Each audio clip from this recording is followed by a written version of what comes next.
रामकृष्ण हरी. झाले आज मस्त असं गहू दळून घेतले. दळून पिळून गाळून चिक मस्त झाकून पाकून ठेवला. फडक्याने कपड्याने बांधून ठेवलं. आता किती वाजले? 1:45 वाजले. आता जेवण करायचं आहे. बघा जेवणाला किती उशीर झाला. पिळ्या गाळायला उशिराच बसले होते, त्याच्यामुळं टाईमच झाला. आता 1:45 वाजले. आता जेवण करते मस्त. ते व्हिडिओ काढायलाच कोणी नव्हतं. माझे सगळे हात भरलेले होते. मग मी ते पिळ्या गाळायचा दळायचा त्याचा काही व्हिडिओ नाही काढला. मी घरीच दळलं बरं का गव्हाचं. आणि दळणं झालं आणि लगेच पिळून गाळून घेतलं. ते काढायला म्हणजे व्हिडिओ काढायलाच कोणी नव्हतं. नातू होता लहान, पण मग तो म्हटलं यालाच काय सांगावं ना, हा काय करायचं, त्याच्यापेक्षा जाऊ दे, काय काढलाच पाहिजे असं काही नाही. आता मस्त असे पंचपात्री आणि एक टप भरून ठेवलं आहे तिथं.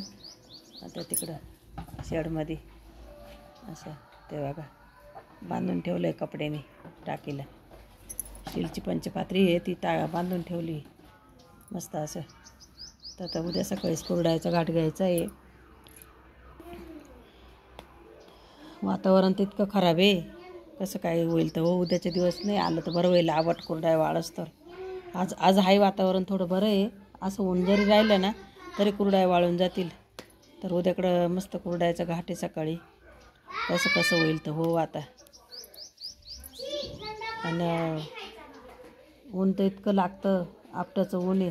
आणि आपल्याला जेव्हा ऊन पाहिजे तेव्हा ऊन नाही राहत बरं का. आणि जेव्हा ऊन लागतं तेव्हा ऊन राहत नाही, आणि जेव्हा नाही लागत तेव्हा राहतं. आता आज ऊन आहे, उद्या काय करेल तेव्हा खरं. आता पावसाचा तर 2-3 दिवस अजून पावसाचा अंदाज सांगितला आहे. मग काय माहिती कसं होईल तर हो. आता कुरडायांना तर ऊनच पाहिजे. वातावरण जर खराब झालं ना सगळं धावपळीचं जीवन होऊन जाईल. मग तर उद्या एक घाट, परवा एक घाट, 2 दिवस करायचे आहे. आता उद्या तर घाट घेऊन परत पिळ्या गाळायचे दुसरं. हे बघा इथं उद्याचं ह्या टाकीत भिजत टाकलेलं आहे पंचपात्रीमध्ये. आता हे उद्याचा तो घाट झाल्यानंतर परत हे दळायचं, पिळायचं, गाळायचं आणि मग बाकीचं काम आवरायचं. म्हणजे उद्या पण 2 वाजणाराचे मला ते आवरायला. एक तर आमच्याकडे लाईटीचा एवढा मोठा प्रॉब्लेम झाला. फक्त 2 तास लाईट देता येते. आता 2 तासामध्ये पाणी भरायचं, ते गहू दळायचे, सगळंच धावपळी करायची.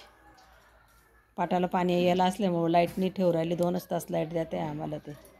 तर असं आहे बघा कसं म्हणजे किती धावपळीचं जीवन राहतं. काही गोष्ट करायची म्हटले तर काही सोपं नाही.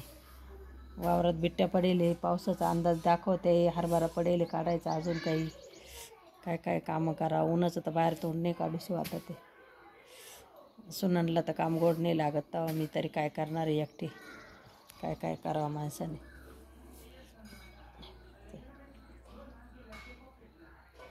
इतकं ऊन होऊन गेलं मला आवरायला. आता म्हणजे जेवण करायला पण इच्छा नाही राहिली, एवढी थकून गेले मी. ते पिळलं गाळलं आत्तापर्यंत. जेवण करायला सुद्धा म्हणजे भूक मोड झाल्यासारखं होऊन गेलं. फक्त सकाळपासून 2 टाईम चहा पिलेली, 2दा. आता एकदम असं थकल्यावानी होऊन गेलं. थोडंसं जेवावंच लागल, नाही जेवलं तर कसं व्हायचं. आजारी पडायचे कामं होतील. घ्या उन्हाची काळजी, खूप पाणी प्या. यूट्यूब फॅमिली खूप पाणी प्या, उन्हाची काळजी घ्या. लय म्हणजे लय ऊन लागतं आहे. इतकं ऊन लागतं आहे तर खूप म्हणजे खूप उन्हाची काळजी घ्यावं लागणार आहे. हे बघा आता असं मस्त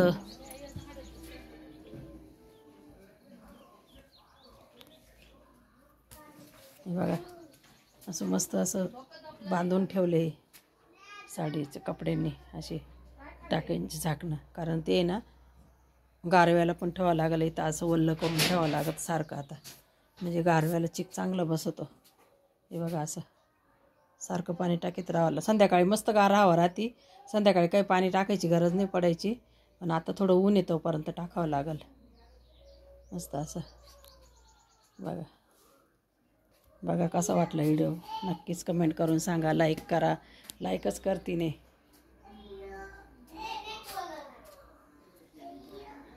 चला, रामकृष्ण हरी. शुभ दुपार.